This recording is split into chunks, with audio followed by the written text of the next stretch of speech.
Welcome back. তো এই ধরনের স্ট্রেস ভিডিওগুলো মেকিং করার জন্য মূলত আমাদের কিছু ম্যাটেরিয়ালস প্রয়োজন হবে এবং অবশ্যই সম্পূর্ণ ভিডিওটি কন্টিনিউ করতে হবে।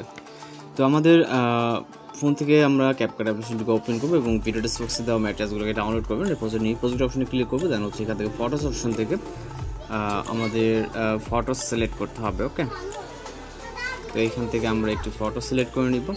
তারপর এখান থেকে অ্যাড অপশনে ক্লিক করব। এরপর এই ফটোটাকে আমরা হচ্ছে আমাদের যেরকম ফরম্যাট প্রয়োজন ওইরকম আমরা রেশিওতে গিয়ে এখান থেকে আমরা ওই রেশিওটাকে অ্যাড করে নিব, যে রেশিওতে আমরা ভিডিওটাকে এডিটিং করব।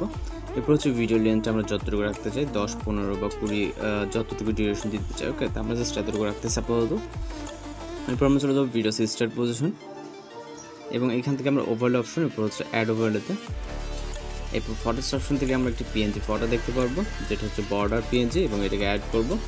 দেন এইটাকে আমরা পারফেক্টলি ফুল ফ্রেম করব। ওকে, এখান থেকে আমরা পারফেক্টলি ফুল ফ্রেম করব এবং এখান থেকে আমরা যতটুকু দিতে চাই ততটুকু দিব। ওকে, জাস্ট এখন এখান থেকে ভিডিওকে সেভ করবে জন্য ভিডিও রেজলিউশন 1080 থেকে এখান থেকে এক্সপোর্ট অপশনে ক্লিক করব। তো ভিডিওটি সেভ হয়ে যাবে জাস্ট কয়েক সেকেন্ডের মধ্যে। আপনারা চাইলে কিন্তু এখানে অন্য ওয়েতে কিন্তু বর্ডার দিতে পারেন, তো আমরা জাস্ট ইজি ওয়েতে দেওয়ার ট্রাই করবো যাতে সকলে বুঝতে পারেন। দেন এখান থেকে ভিডিওটি এক্সপোর্ট কমপ্লিট হয়ে গেলে এখান থেকে আমরা ব্যাক অপশনে ক্লিক করব এবং এইখান থেকে যে বর্ডার আইকনটি আছে বর্ডার আইকনটিকে আমরা ডিলিট করে দেবো। জাস্ট ক্লিক করে delete option, photo start position এবং এখান থেকে আমরা ইফেক্ট অপশন, তারপর ভিডিও ইফেক্ট।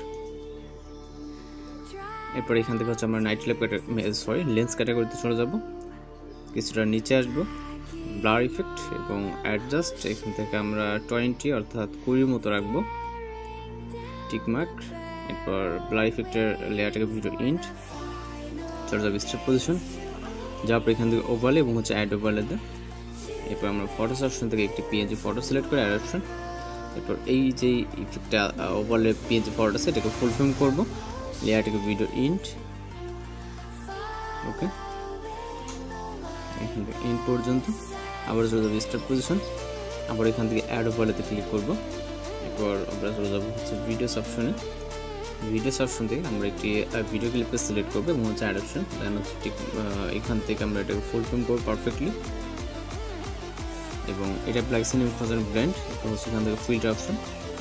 ওকে, ভিডিও এন্ডিংয়ে গিয়ে আমাদের ইমেজ যতটুকু ডিউরেশন ওই পজিশনে যাবো, যাওয়ার পরে ভিডিও লেয়ারটাকে স্পিল করে রাইট সাইড অংশকে ডিলিট করে দিব। চলে যাবো ভিডিও সিস্টেম পজিশন, আবার অ্যাড ওভারলে। এরপর ভিডিওস অপশন থেকে আমরা একটু আগে যে ভিডিওটি বর্ডার পিএনজি দিয়ে সেভ করলাম ওইটাকে সিলেক্ট করে এখান থেকে অ্যাড অপশন এবং এখান থেকে আমরা যতটুকু প্রয়োজন মনে হয় শর্ট করে দিব, দিয়ে এটাকে আমরা যে কোনো একটা পজিশনে বসিয়ে দিব। ওকে, দেন এই যে লেয়ারটা এগুলো কিন্তু অ্যাডজাস্ট আছে, আপনি চাইলে এটাকে কিন্তু ছোটো বড়ো করে নিতে পারেন। এখান থেকে যদি প্রয়োজন হয় সেক্ষেত্রে আপনি ছোটো বড়ো করে নিতে পারবেন।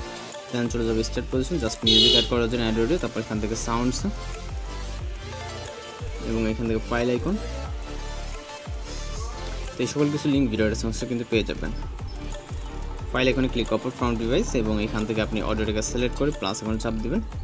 তারপর আমাদের এন্ডিংটা যতটুকু থাকবে ঠিক ততটুকু করে দেবো। আপনি চাইলে ভিডিওর লেন্থটা কিন্তু আরও বড় করতে পারেন, স্পিল করে রাইট সাইড অংশটুকু ডিলিট। এখন চাইলে আপনি ভিডিওটাকে প্লে করে দেখতে পারেন। আশা করি সব কিছু ঠিকঠাক আছে।